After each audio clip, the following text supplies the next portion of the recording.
First of all, I listened to your music. I like the tracks on that on your new album. Yeah, I actually, believe it or not, whenever our any students or alum put out albums, I listen to the full thing at least a few times to really dig what they're doing and hear their Thank voice you. through their music. So, no, kudos, kudos. Okay, so first, let's start with, I guess this is what's well, first say who you are and what it is that you do. Do you DJ, produce, etc. Okay, let's start off with that. Just a generic. Okay. My my name is Derek. My artist name is Resonator. And what I do with this project is I produce, I DJ, and I sing. So a lot of the tracks in the project you're hearing, all of them I produced, and some of them I'm singing on. I use my vocals as a tool to produce. Like I like to add different things on my vocals. I like to add different plugins on my vocals, and I also like to use my vocals as a like a thing in the instrumentation, and then some of the verses are me too. It's just kind of limitless, basically, what I like to be able to do. But I'm moving more into the live realm. I used to do more live stuff with Ableton, and now I'm switching to the CDJ standard format, and also gonna start doing some live looping pretty soon too. Awesome. And so, what would you? I know, I feel like I ask every artist this, but it has to be said. But what do you? How do you define your style or genre? Like, where does your music fit in? I would closely define it as future soul because it's soul music but with a futuristic edge. There was some press on the album that said, if you want to hear what R&B will be like 10 years from now, listen to this Nice. album. So I Very thought that that cool. was the best way of describing it. Um, where have you been influenced as as a younger person through soul music and R&B, or where did your inspiration come from? Yeah, definitely. Growing up, I liked to listen to music that was smoother. I never really went through a Green Day phase. I went more through like a Kenny G phase and a like uh some of the deep cuts of the Backstreet Boys are pretty smooth. If you like growing up as a kindergartner, I was yeah, this is going to age me. I was I would always have on VHS. Yeah, VHS, right? I would have Okay. the VHS tape of the Backstreet Boys, the Miami Homecoming show, or it was somewhere in Florida because they were all, I guess, from Florida. Hmm. And I would play that album a lot, or rather, sorry, I would play that DVD. No, wow. I would play that VHS a lot, and I would play the different deeper cuts because if you go halfway through the album, some of the stuff are like some slow jams. I listened to a lot of like who is it? I listened to a lot of New Edition growing up, a lot of Boys to Men growing up. I just love the R&B sound. I love the sound that would hit a little harder and it would groove a little more. I was frustrated with rock because the kick didn't hit enough. I really like that 808, that bassy sound. Nice. Um, yeah, the 90s had some good R&B, really. Boys to Men, right? And so no, it was a good time.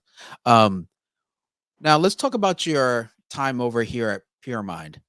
What programs or classes did you take at Pyramind? So I went to Pyramind twice. Okay. Once in 2013, I did the build your own program because I liked the flexibility. I thought that it was the best for my schedule at the time because it was in between summer and in college. I was in college between my sophomore and my junior year, and I liked the flexibility of it. I already was a choir boy growing up, so I knew the theory and I knew a lot of the things that I felt like I needed to know. So I just took the classes. I kind of picked and choose with the admissions director at the time. It was Daniel Blum, and it was really nice to be able to do some DJ stuff, to be able to do some production, sound design stuff. Because of that, I got the tools to play. What did I play? I played South by Southwest as well as a few local music festivals in the Bay Area, like Noise Pop. And then once I graduated college, I didn't feel like I had enough music knowledge, like music tech knowledge. So I did the Complete Producer program. Is that what you still guys call it? Or Yes. Yes, it yeah, is. so I just did all of the things I could, really.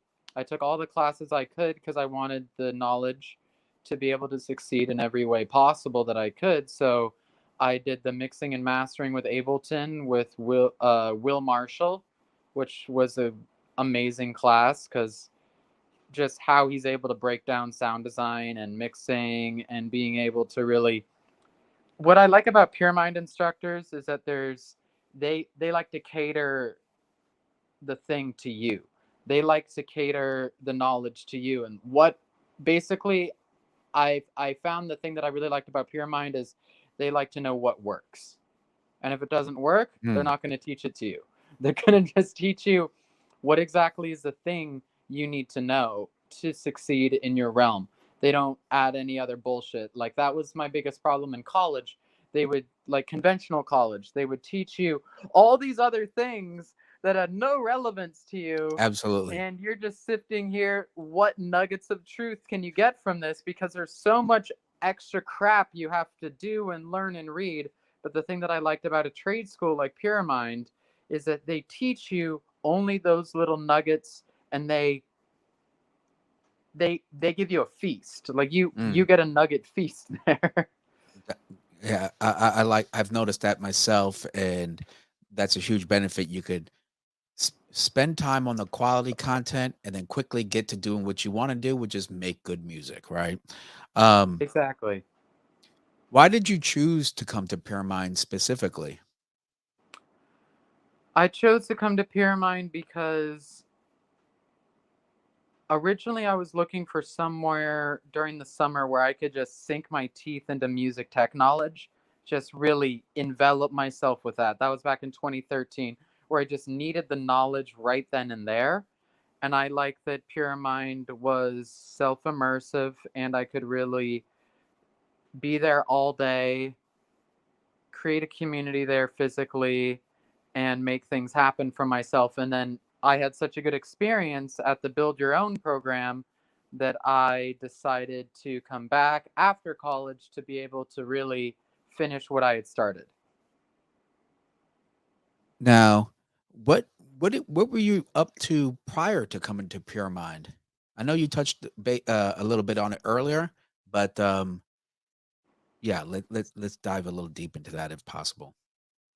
So what I was doing before Pyramind is I went to school at University of San Francisco. Okay. I I grew up in Oakland, and my dad was a professor at University of San Francisco. So I like their program because they had this really cool music program that blended social justice and music together. So you learned Oh, how music at University of San Francisco, I learned how music drives culture and how it creates social change. So I learned all the theoretical principles there, and then Pyramind was my jumping off point to where I had the framework in place to be able to just succeed in music and to be able to do music in the way that I wanted to, because I got the more conventional music college plus social justice. Well, I guess it's not conventional. It was social justice and music together, and I got the voice lessons, and I got the a cappella group, and I I also became a business minor because I thought mm. more knowledge the better, because I really wanted to be able to apply my music knowledge in real life. So I did the business program as a way to create a business. So I have a sole proprietorship for my music stuff so that I can actually make some money, because God forbid. that was my biggest problem with college and things like that, is that they teach you how to do the thing but not how to exist in the real world doing it.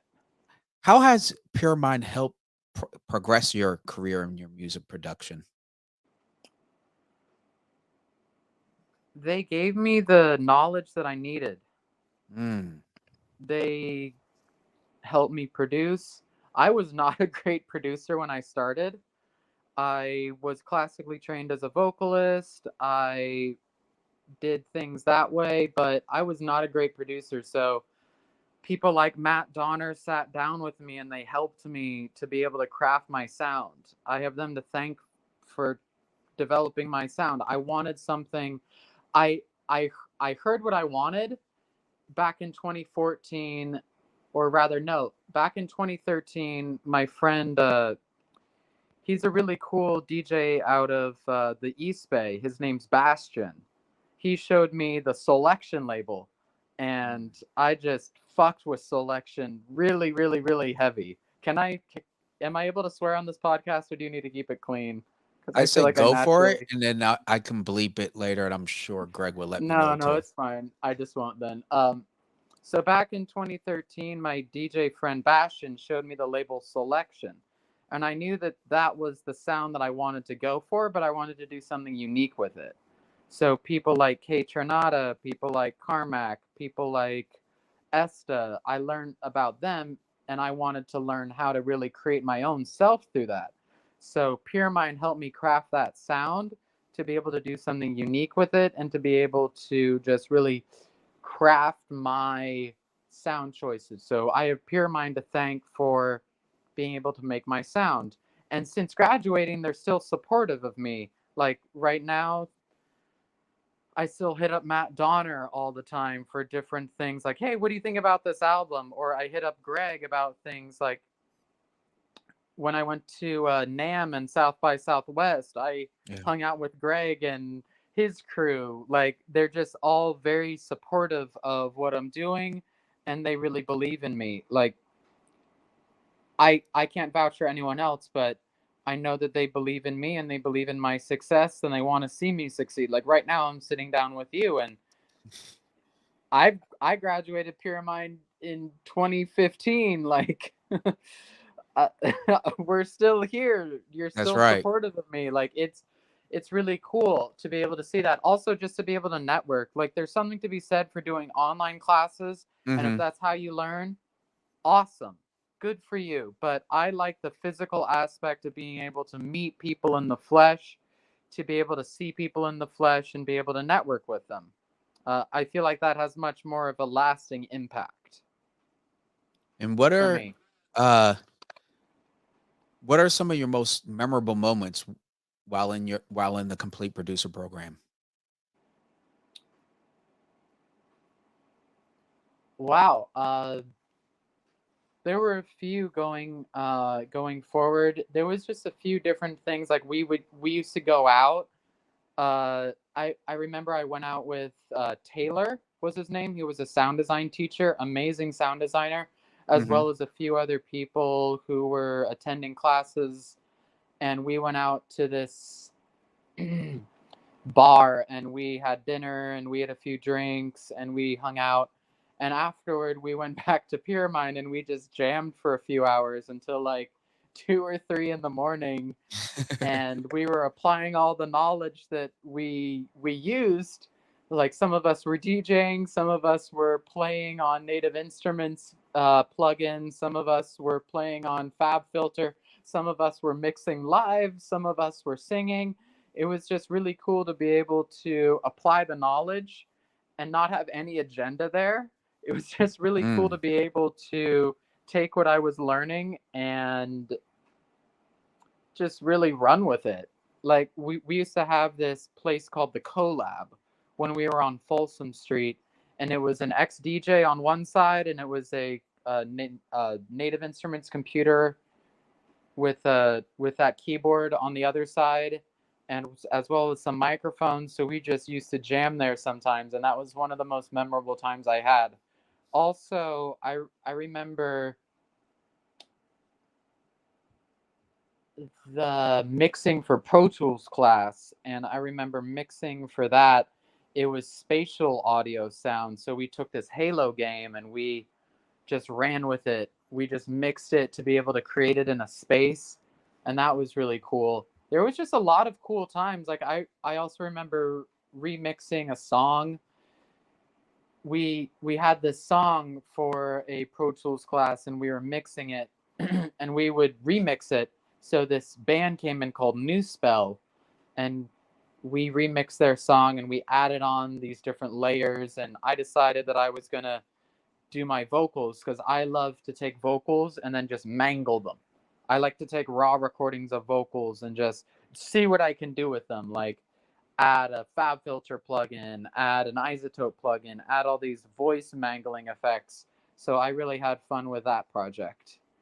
Um, there were just a lot of really cool times. I just love collaborating with people, and I thought Pyramind was able to give me that framework to work from. It was a really cool way of learning where it's just workflow learning. So I really like that. I really like knowledge is one thing, but being able to stack it in layers is a whole other thing. Like you can learn all these little like, oh, the key command is this, the key command is that, but unless you have a good workflow to work with, unless you have a good workflow, you're really going to go nowhere. You're going to go nowhere unless you have some way to apply your knowledge and some way to stack the knowledge. Like, first I do this, then I do this, then I do this. And unless you have a formula, you're really not going to succeed. But I liked how Pyramind taught me to be able to learn that workflow and then exercise that workflow too.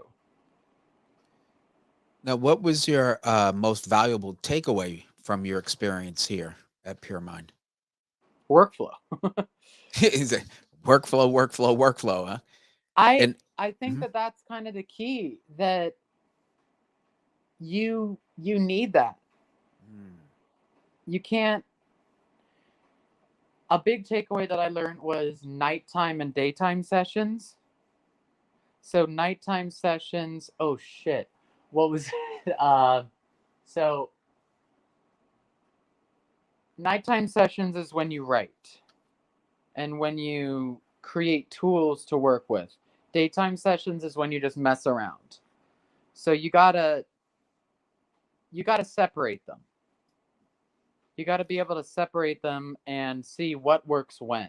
Because they're not gonna work at the same time because your brain is gonna be doing 1,000 different things at once. And a big problem of mine is I have like crazy ADD. So my brain can just go in one area and then go in the other area, and then if I don't watch it, I'll just be tired after an hour. I really Mm. have to watch where my brain goes because otherwise it gets lost. So I like how Puremind was able to take my brain and just kind of organize it a little bit because my brain is not naturally organized. My brain has to be organized and I have to learn how to do it. And I have done it, and it's been a lot of work to do so. So, with the different things that I value in my life, I have to learn how to prioritize what's important and what's not important, and what's important in that time frame and what's not important in another time frame. So I have different sessions for creating, and I have other sessions for when I'm just messing around. And I come up with great ideas when I'm messing around, but I get really serious when I'm organizing it. So I really like how Puremind just let me organize my brain because I need that. I really do need that, and I'm fortunate enough to where I do know what I need, and I can go after it. Mm. I do realize not everyone has that luxury or has that privilege, but I'm fortunate enough to where I know what I need and I know how to get there, and I know that Puremind gave me the things to do to be able to get there. So I guess that answers that question in a somewhat long rant. No, but more is good. So don't worry. I Okay. appreciate the in depth and the honesty because I could feel the positive emotion you're sharing with me through your experience. Now, since you've graduated, what have you been up to? So I've been up to a lot. So while I was at Puremind, I decided to try becoming a live sound engineer, and I realized that I like the social aspect. Mm. So I think that there's something to be said for people who just like I feel like there is something to be said for people who like messing around with knobs all day and making things happen that way for live sound or recording sound. I learned that I'm not complete with that. Mm. That's not my complete experience.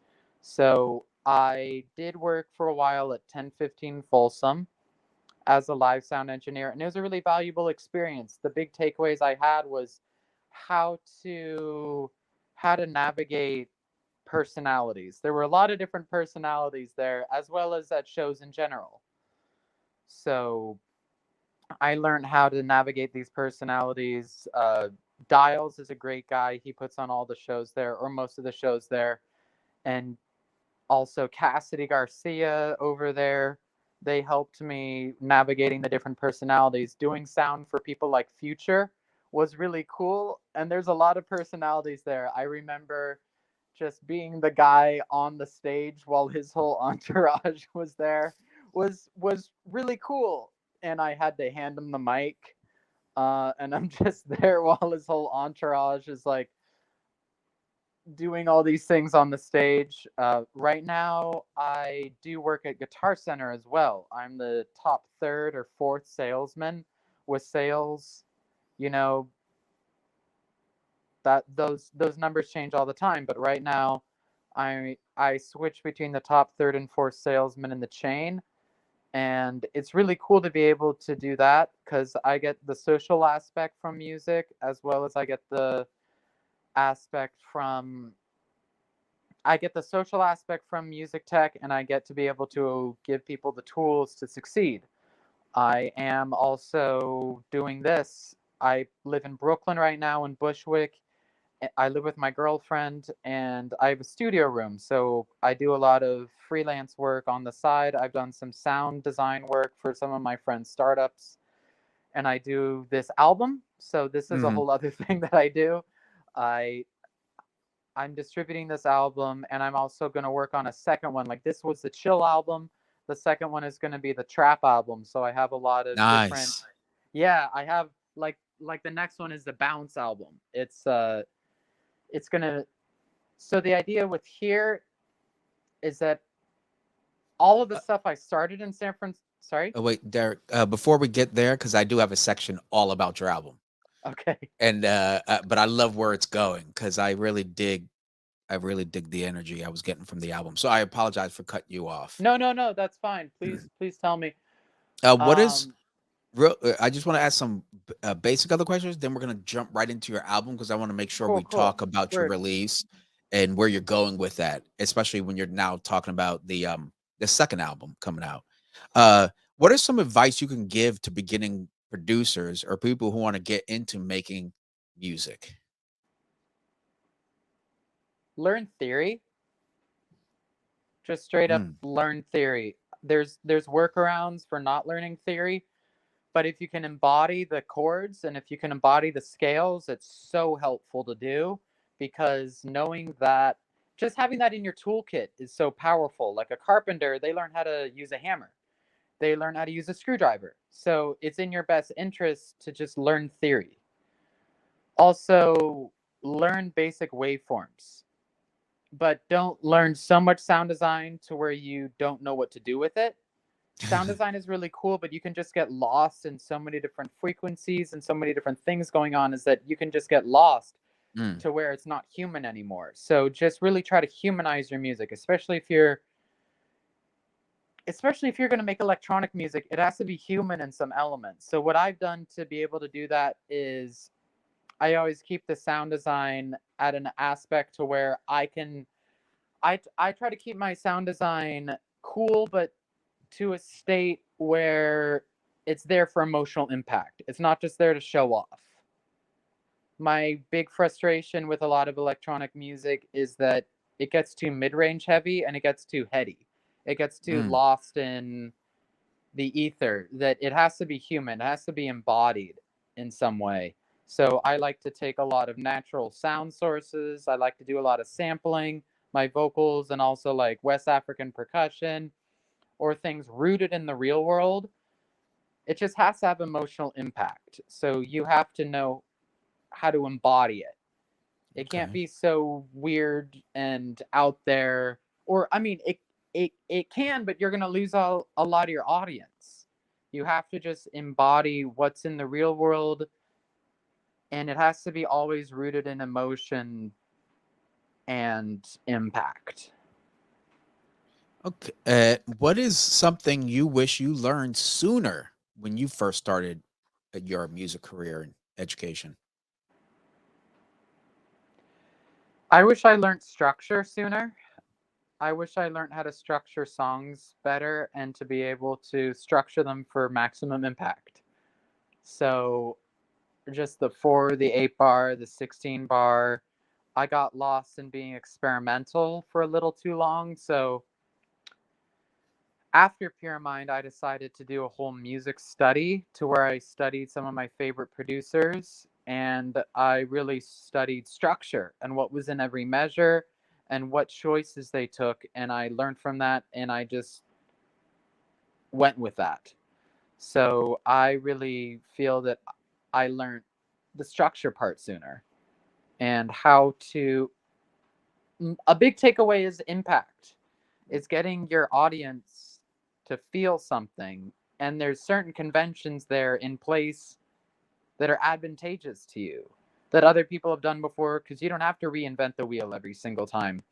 Other people have done that, and frankly, it works. Like if you want to create your own structure, if you want to create your own deal, by all means do so. But there's certain things in place that work and have worked and will continue to work because Hmm. people are baseline.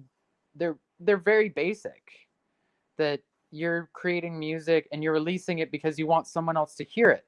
So you should create music with other people in mind, with other people's ears in mind, because people are hurting right now. So they deserve to listen to something and to feel something beyond themselves.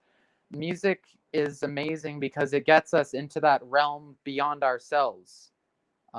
It's not secular by design. It's rooted in something else beyond the mundane, beyond the financial flowcharts, beyond Excel, beyond all this extra bullshit we deal with the rest of our lives. That music is something powerful because it gets us involved away from what's just there right in front of us. It lets us strive for something better, to be something better, to impact the world in some way better.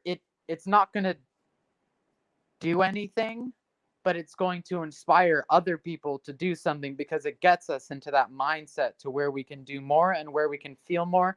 And it has the power and the capacity to change people's mindsets because people's mindsets, they need to be changed. And people are really, really, really hurting right now. So we deserve to make them something that they can feel, that they can just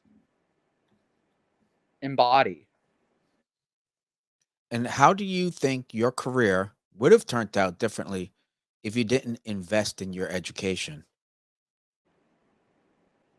I didn't hear that. Oh, I'm sorry. I was asking how do you think your career would have turned out differently if you had not invested in your education? I probably would be selling tech or Mm, doing something like that. I probably would be happy, but I wouldn't feel complete. I would be looking for something else and I would be making money, but I feel like I wouldn't be doing something that would fulfill me. So I I feel like my career would be very different and I would be just doing something that wouldn't be having as much impact as I feel like I could be having in the world. Uh, I don't feel like I would feel complete. I don't feel like I would probably be doing some media something or other. Um, I'm fortunate enough to where I do come from a background where a lot of people have PhDs, people have different tools. So I do feel that I wouldn't be screwed, but I would also not be happy. mm, Um, I would probably not be thriving. I would probably not be living healthily because in my family, kind of addiction runs in the family. So I feel like I might have succumbed to something like that. Not to go dark there, but yeah, people in my family, they succumb to addiction. So I feel like I definitely would have succumbed to addiction because music and being creative gives me the same release of dopamine that things like alcohol or other substances do. So I feel like I would be much more reliant on different substances to give me that feeling that I get from music and from being creative. Um, if I'm not creative, I'm frankly miserable. And I do sometimes succumb to different things. So I have creativity in my life as a way to keep me sane and a way to keep me level headed and to keep me thriving. So if I didn't invest in my education, I don't think I would be well off. I think Mm, that on paper, I would be making money, but I would probably be miserable and I would probably be dependent on something or other. Um, Probably alcohol because alcoholism runs in my family. So, not to go dark with it or anything, but I feel like I need creativity because it gives me that feeling of being useful. It gives me that feeling of you matter, that there's something greater than you. There's something that's purposeful in your life. So, I really do like that I'm fortunate enough to where I found things that give me that feeling. I get the same feeling when I'm on stage doing a public speaking thing or mm. when I'm just creating something. It feels so it feels amazing to be able to take something from the world it feels amazing to be able to create something in the world that wasn't already there. I'm not just arranging something, I'm not just organizing something. I am creating something. I'm formulating, crafting something that wasn't there previously. Like there will be something left in the world when I'm gone. And that's powerful. I can leave tomorrow. I'm not planning to, but I could leave tomorrow and there would still be something for the world to remember me by. There would still be that thing and it'll be there forever. I have the CDs, I have Spotify links. I have something in the world that will be there forever once I'm gone. Yeah, that's a great way to look at it. Now let's talk about your latest accomplishment. Okay. And now that we're talking about musical legacy here, uh, let's switch over to here we go. See technology at work. It's a beautiful thing. So let's get on over to Spotify since you just mentioned Spotify. And so we have here your page on Spotify. For those that don't know, here he is. He's available. Go check him out. And here's your latest album, right? Let's talk about your latest album, the closing the Golden Gate. Where did you get the title of that from, by the way? So, 2 years ago during the pandemic, I moved out of San Francisco and I moved to Brooklyn. All the music on the album was started and finished and produced in San Francisco in my studio there. I had this tiny little twin bedroom, and there was this much space between my complete control S88 keyboard controller and my twin bed. Nice. This much space. I'm That's not kidding with you. So, music is your life. yeah, so I decided once I was done, I decided once I moved that this music needed to stop sitting on my hard drive and I needed to mix it and finish it in my new Bushwick apartment. And oh my God, was there so much better sound out here? Like, I Mm, have a whole studio room. My girlfriend is amazing in that I have a whole studio room in our two bedroom. She uses it for her auditions because she's an actress, but more or less that room is my studio room. And I'm fortunate enough to where she let that happen, and God bless her because she has to deal with me. Uh, so I decided to come up with that title because it was closing the Golden Gate. It's closing me on. it's closing the self that I was in San Francisco. It's That's good. closing the man I That's used to great. be and the man who I am now in Bushwick, in New York, living a much better lifestyle, living as myself, living more of an embodied self. I I know I brought this up before, but it's important. I stopped drinking completely because I noticed that it was keeping me from being on my path. I needed to because it was clouding up my mind. I was doing it fine for the most part, but there was too much brain power. Am I doing this well? Am I doing this well?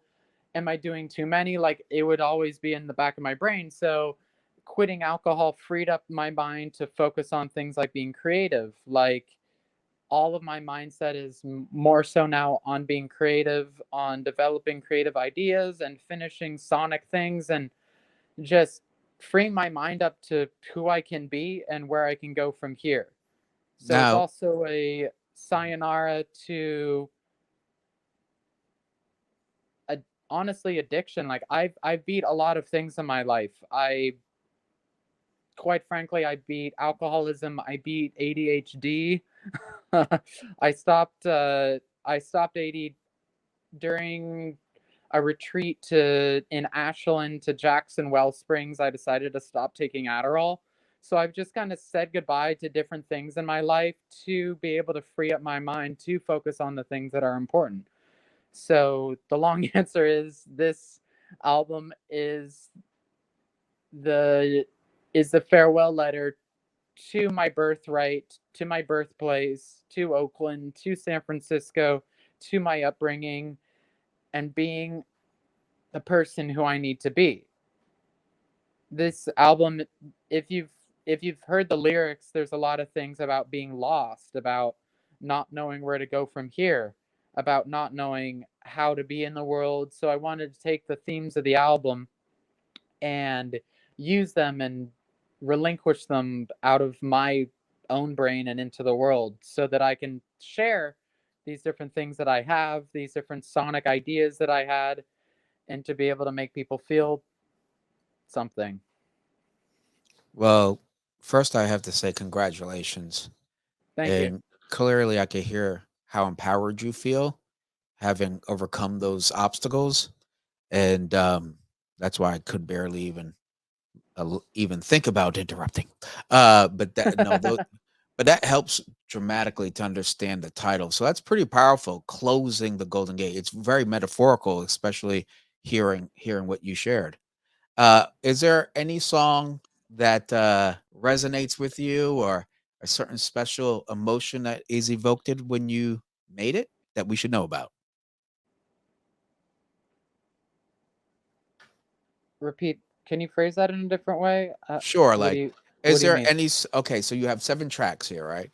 Is there any one of these like I mean, I'm sure they all resonate with you in different ways, but is there anyone that just jumps out that we should, kinda check out first, or like, "Wow, this one really hit me at a particular time?" Um, So, I really like the song "The Window" because it was made in one night. The guy just freestyled that whole song right here. and he came up with the idea and I just kind of made the beat to support him. So it was a total free form, free jazz, free idea type of thing Wow. where we were in my San Francisco apartment and he just kind of freestyled these lyrics.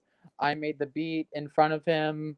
We just had a fun time together just making it together. Wow. Also, the guy That's is really cool. Like he from what I know, he hasn't been he just has a naturally really smooth, really he just has a really smooth voice and I just honestly really like the guy. Like I was seeing all of his Instagram stories go up when his friends would post about the album and they're all really excited for him too and there's videos of him just jamming along to his friends playing the music. Like it's really cool to be able to help someone else out with their career too. This is his first feature on Spotify. This is his first experience with being on Spotify. So I'm really excited for him too. Like, he has a really good voice. He only has up to go from here. That's great. That's great, and that kind of goes back to what you were saying earlier in terms of leaving an impact and or creating an impact. And this is a beautiful way you're doing it through your music.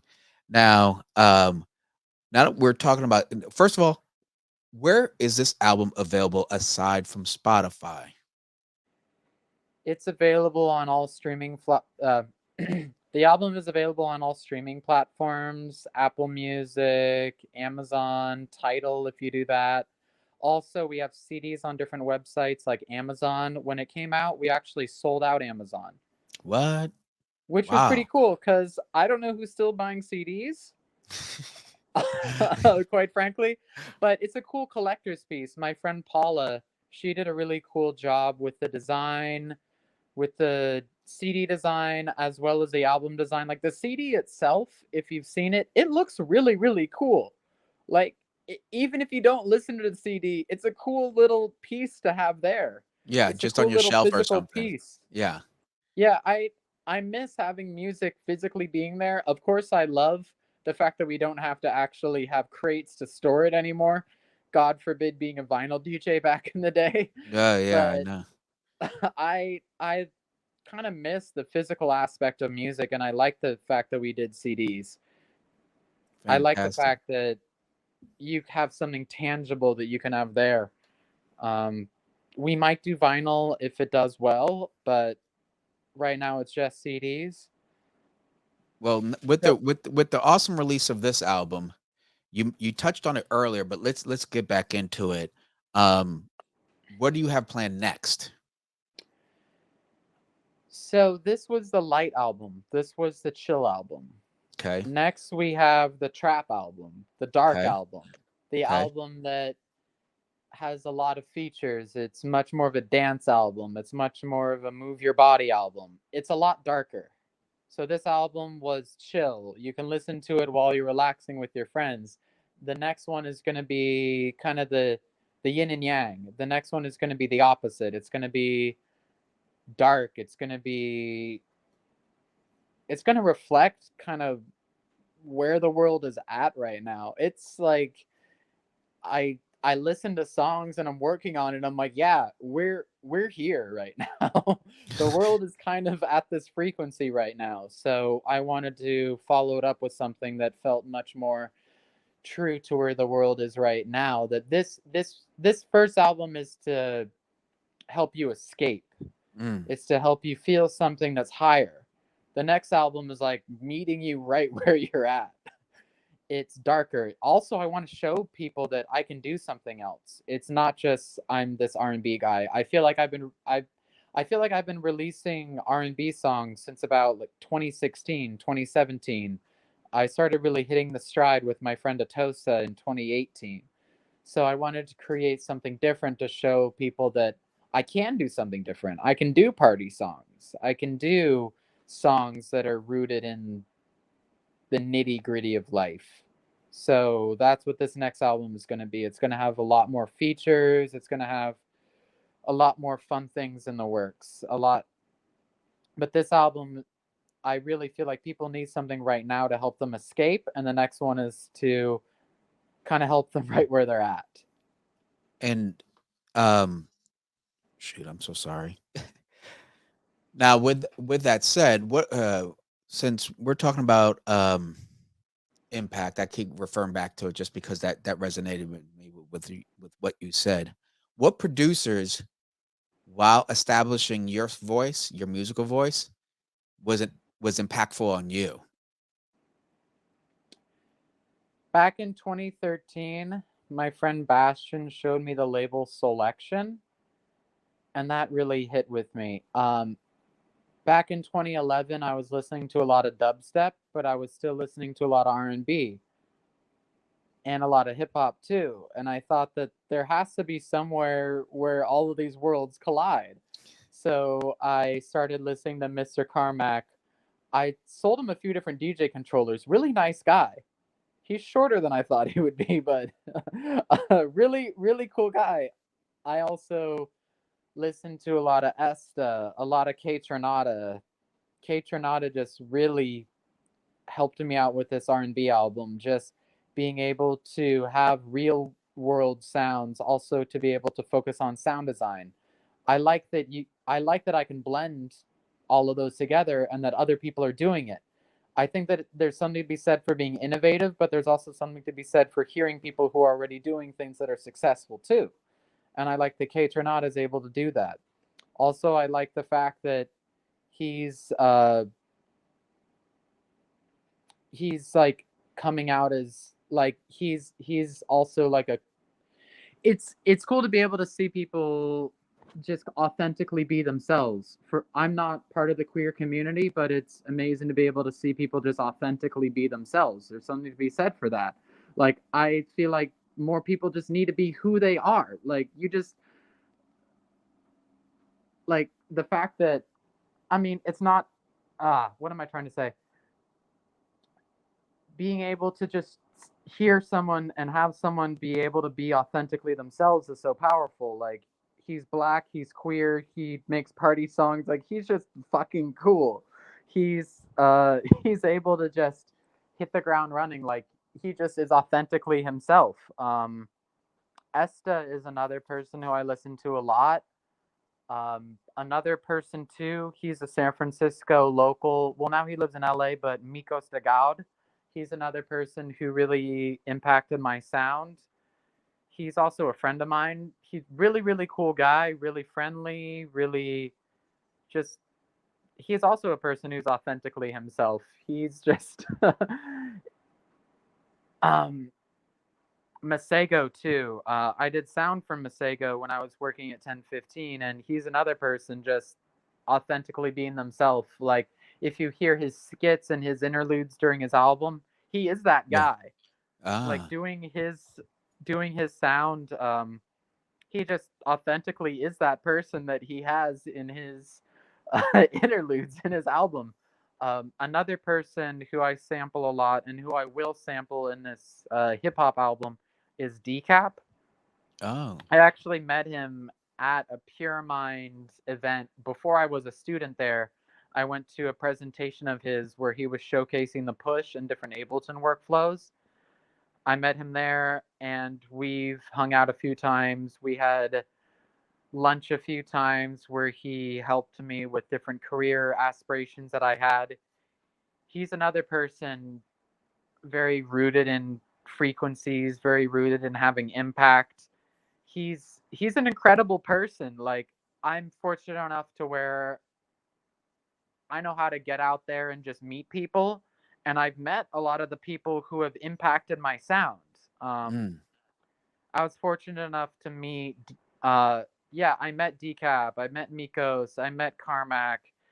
I've met Esta. I even met like Arab Music a few times, and he was the first person who I listened to when he released Electronic Dream, and I heard, holy shit, you can do dubstep, you can do hip hop, you can do R&B, you can do it all as one beautiful kitchen sink of sounds. Um, just working where I work at Guitar Center, or I've met a few people. My my friend my friend Doja, he's a DJ for YouTube and different private events. He's brought me back. He brought me back at a few venues before I was as involved in the scene as I am now. But he's helped me out. Like it's you just got to go out there and meet people. Like people aren't going to come to you. You got to go to them. I've been fortunate enough to where I've met a lot of these idols of mine. I don't really look up to a lot of top 40 people. Like I mean, I guess James Blake is a person top 40 wise who's helped me craft my sound, or The Weekend, but I mean it's kind of it's a little too, it doesn't have that impact the way that Mm. these lesser known people have. But yeah, I've met a lot of my idols who I have and who have helped me craft my sound, and that's a beautiful thing that not everyone has. That I count my blessings every day that I can be able to do that. And no, that sounds like an incredible experience just in itself, and I kind of just imagine because those producers I listen to as well. and follow on Spotify.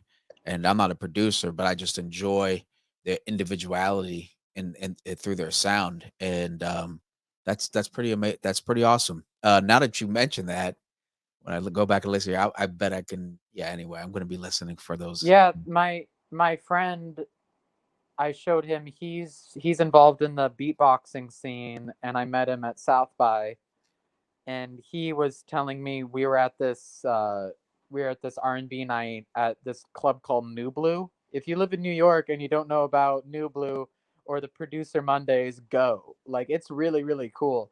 We were there and he said, "Dude, I listened to your album," because I sent it to him beforehand. I wanted to hear Yeah. what he thought. "Dude, total K Tronada vibes, man." And I he didn't even know that that was one of my influences. Like, that was one of my inspirations. So it's just beautiful. It's just beautiful to be able to.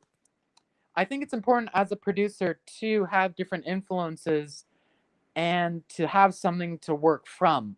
I hear too much with people who are starting out, "Yeah, man, I'm just doing my own thing." But you can't just do your own thing. That's not how the world works. The world is rooted in different things. The world is Mm, rooted in being able to do different things. Like, you're not going to reinvent the wheel. I'm sorry about it, but you're just not. You got to be rooted in something else. You got to be influenced by someone else because other people have done something and it's beautiful.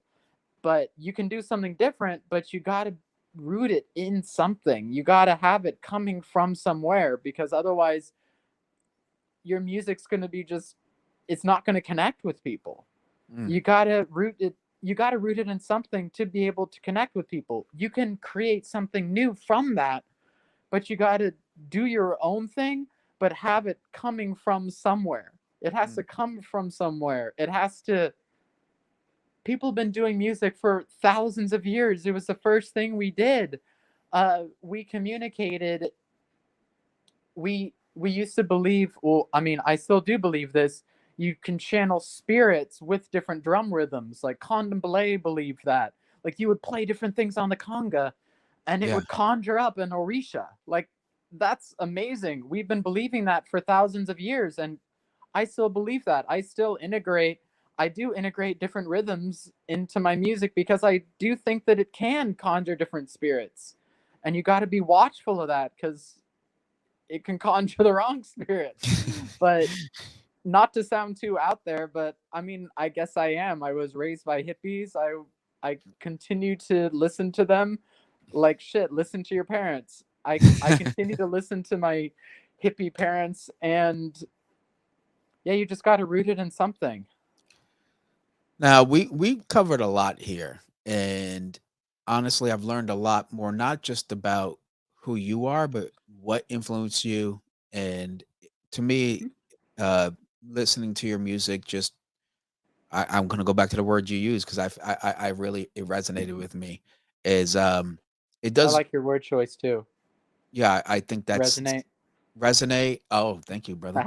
And impact, because there are certain artists for me that I listen to, like music is good regardless of the time period. And when a James Brown or BB King or somebody, those are, some stuff I listen to.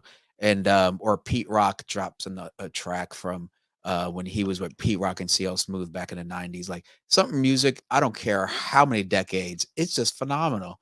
And thus impact and resonates. And I think that's beautiful. So I really appreciate you sharing with me what impacted and what has influenced you in creating this album, and especially coming from Pure Mind, because this is interesting how it all ties together. And like you said, we all start from somewhere. Now, with all that said, okay, you got a lot on your plate. You're in Brooklyn, so when I go back out there, we got to connect. First round on me. And Okay. now, uh, please tell us, how can folks keep in touch with you? Where can they follow you? I have an Instagram. I usually Okay. try to answer messages that way. I try to maintain availability on Instagram. I try to connect with people that way. That's the easiest way. People connect that way nowadays. when I go out, I don't get people's numbers anymore. I get their Instagram, and I'm not alone. I do notice a lot of other people doing that too. I also have a website. It's myartistname.com, resonator.com, and you can go resonator.com/contact if you want like a mentor Wait. session or something What like is your that. Instagram handle? We need that. We need that. My Instagram handle is Resonator Music. Someone Awesome. already took Resonator before I got there. Uh, Instagram was around a few years before I got on the platform. So you can connect with me that way on Instagram, or you can connect with me on my email. So resonator.com/contact. I'm available usually for remix. I'm available for remixes. I could help you with your mixing session or whatever kind of advice you need, or if you want to go to a show. I'm playing in Brooklyn this Saturday for my friend's birthday party. He's an amazing human being, very involved in the crypto scene out there. It's called Zanapalooza. It's in my neighborhood too. It's at this cool bar right in East Williamsburg, close to where I live. I live on the Bushwick East Williamsburg border. It's called Zanapalooza. I'll be DJing there this Saturday. I've been getting really into Brazilian trap music because I think uh, it's just really cool to hear hip hop and like Brazilian music at once. I love Brazil as a country. Um, I've been there a few times when I was a choir boy. We used to tour different countries. So I went to France, I went to Argentina, I went to South Africa, China, Russia. When I went to Brazil, it just really hit me because I love the energy there. I love the culture there. I loved what people were doing there. So I just really, really love that music. So I'm gonna play a bunch of Brazilian trap music because that's what I've been Nice. listening to lately. And I'm gonna play a bunch of I don't know what to call this, but like lo-fi house. It's like it's like Catronata house music. I guess it's a little hip hop, it's a little Okay. house, it's a little Okay. Gold Link. Gold Link is another artist who I connect with, but I'm not quite sure what to call this music, but I know that Mm, I vibe with it. okay. Um, so yeah, you can connect with me that way. I usually try to connect with people. I don't pretend to know everything. So I like to learn from people, and I think that I can teach people something. So I think that we can always share knowledge, you know? Well, I think you shared a lot during this interview. And of course, I really appreciate you taking the time out of your day to speak with me and to catch up with us here at Pure Mind. Thank you Um, for the I, opportunity.